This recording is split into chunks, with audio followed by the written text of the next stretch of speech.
আমার প্রিয় ভাই বোনেরা, এক মায়ের আর্তনাদ, গভীরতম চিন্তা, ভালোবাসা দেখুন কতটুকু।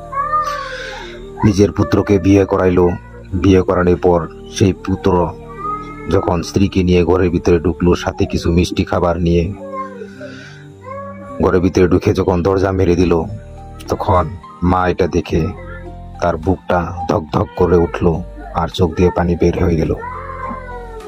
জানেন কিসের জন্য?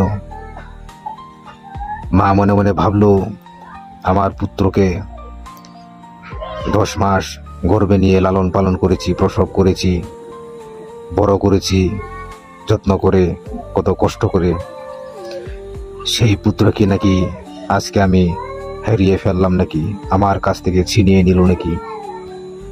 কত গভীরতম চিন্তা করে হারানোর ভয়ে মার মনো কষ্টর জন্যে বুকটা ধকধক করলো আর চোখ দিয়ে পানি আসলো। দেখুন কত গভীরতম চিন্তা, কত ভয় এক মায়েরই আসতে পারে। ভিডিওটি ভালো লাগলে শেয়ার করতে ভুলবেন না, লাইক করতে ভুলবেন না, ফলো করতে ভুলবেন না।